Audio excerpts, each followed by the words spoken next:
Hi, I'm Dan Weedin. Welcome to my Weedin Unleashed broadcast. Today is January 26, 2015. We took last week off for Martin Luther King Jr. Holiday, and so we're back at it today on the 26th. Thank you for joining me, whether it is live or you're watching it later off of my YouTube channel. I am grateful that you're taking just a few minutes of your day and investing your time in this conversation. Just a little bit of background on it. This is a broadcast that I do every week, just about every week, I guess holidays excluded, but just about every week, every Monday at noon Pacific Standard Time. The topic of our conversation is going to be whatever I wrote about over the weekend for my Extra Points newsletter. If you're not getting my Extra Points newsletter, it comes out, again, every Monday. You need to be signed up to my newsletter list. If you're not on it, you can go to danweedin.com. That's DANWEEDIN, danweedin.com, and sign up there, or you can email me at dan@danweedin.com and ask to be put on to Extra Points. Today, we'll talk about a topic regarding storytelling. Again, just before I do, just a reminder that this is a weekly broadcast. It's interactive. It's meant to be something that we can talk about your questions, get your comments, debate back and forth, whatever. You should be able to see a question and answer box off to the right. And if you do, please feel free to include ask your questions, include your comments, and hopefully we'll get some people on today. If not, then that's okay. We'll give a chance to watch later. For those of you that can hear in the background, that's Captain Jack barking. That's what happens when we get a live broadcast. Sometimes we get some of the folks in the peanut gallery, in this case the dogs in the peanut gallery, barking. So my apologies for him. I think he'll probably calm down here in just a second. So that's it for all the preliminary stuff. We're going to talk today a little bit about my Extra Points, and the topic today was on storytelling. And it kind of came up in a strange way. On Friday was my mother's funeral. She passed away earlier this month, and I gave the eulogy. And my thinking on eulogies has always been, at least from my perspective, I did the same for my dad, is to help the audience to gain a better understanding of who the person who's passed away is. A lot of times people go to funerals in order to be supportive of friends who have lost loved ones. They may not have even known the person who passed away. They may also be there because they knew the person, but maybe knew them later in life. And so I always try to find, at least in these two cases, I try to find stories that talked a little bit about them at a younger age. And that's what I did. For my mom, I found 5 lessons that I learned from her. Each one had a story. I also had a story to start and to end, and I think that's important.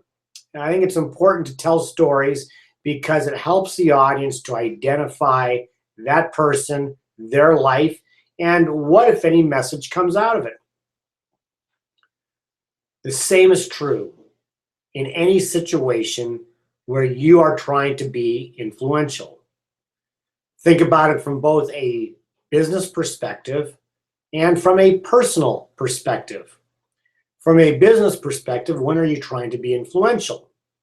You might be trying to be influential if you're the leader, if you're the CEO, if you're the president of the organization, and you have employees, you have managers, you have key people that you want to be influential with. Whatever the situation is, it could be your message, it could be the company culture, it could be a new initiative, it could be a number of different things. Maybe you're in the same situation and you're trying to be influential with investors. You might be a CFO or some other executive, and the person you're trying to influence is a CEO. You may be in a situation where you are in sales, obviously, is a place where being influential is highly important. And you are trying to influence somebody to do business with you or your company. You may have a product or a service that's of great value to them, and you are trying to influence them. From a personal perspective, any of you who are parents know that being influential with children can be a challenge, especially during the teenage years. So being influential to your children. I know as my parents got older, over the course of the last 10 years, I tried to be influential to them. Everything from trying to get my dad to drive a little bit less to just other things, getting them out of the house and doing things. So, or getting them even to go to the doctor. So you're trying to be influential in that way as well.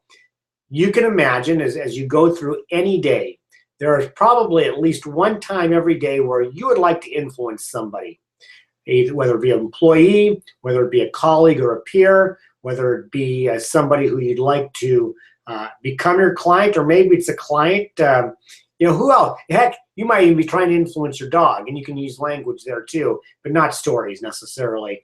The stories come in when you're trying to influence other humans, and storytelling is critical in that. Why? Because what you can do when you're telling a story is a couple things. Number one is that person that you are speaking to, or people, if you are at an event and doing it maybe in some public speaking type of a presentation or a program, those people or that person then can visualize the scenario. They can visualize a story by your adroit methods of helping them see the character, see the situation, see the place where they're at. Heck, even smell what's around them. The olfactory senses are highly important. So the story can bring around emotion and visualization. So that's helpful. A very good speaker and a very good storyteller will also have that person inserted into that speaking, into that story itself. So if I'm telling you a story about a situation when I was, perhaps let's just say I was at a football game or some other sporting event, somebody listening to me may not have been at that sporting event, but they've been to sporting events, and so they can visualize and insert themselves into your story. Think about the times when you were younger and you were read to either by your parents or by the school librarian. Wasn't it much more engaging for you to be read to be told a story? The same is true here. To be told a story in a public speaking venue, to be told a story in a one-on-one sales presentation, highly important because it really draws that person and engages them together. Look, the worst thing you can do is be boring in any type of influencing situation. And if you are speaking, you are less likely to be boring. The topic really came about today. In order to be influential, in order to be a good leader, in order to be good in sales, in order to be somebody who is looked to in a role of being a mentor or as a coach, you got to be influential. And the best way to do that is to tell stories. You can tell stories that involve you. You can tell stories that involve other people. They should all be true. The stories need to be true, but that makes it much easier for you to remember. Here's a final critical point on storytelling, and I think it's really the capper for it. Anytime you tell a story, you need to make a point. There needs to be a message. So what was the message when I was telling my stories in my eulogy of my mom? The message was her life, and the impact she had on me. That was what my message was. In order to gain a clearer understanding of the person and how she lived her life and what she did.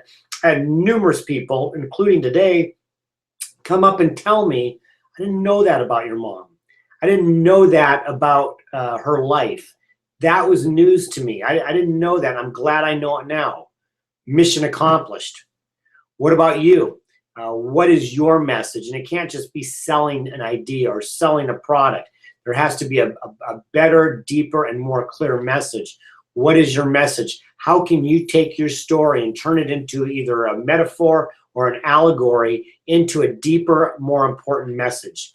One of the things I used to do, I still do, I speak to a lot of businesses and organizations regarding safety and risk management. And I talk about, sometimes I talk about close calls on the job. And I will tell a story about Captain Jack escaping from the house. And in the end, even though I got him back, what a close call that was to him getting hurt or being lost forever. People who are hearing that will remember the story first and at the same time have that message attached. If you're going to tell a story, you better know what the message is. And so that takes some planning, it takes some tactics and strategic thinking about not only if I'm going to give a live presentation up on a platform or on a stage, but if I'm going to have a conversation one-on-one with somebody. I have stories ready to go and end results in all of them. You can too. I don't see that we have anybody today. That's what happens on live broadcasts. We've been talking here for about 11 minutes or so. And I'm not going to belabor this. If we don't have anybody here, that's cool. This will keep it short for you.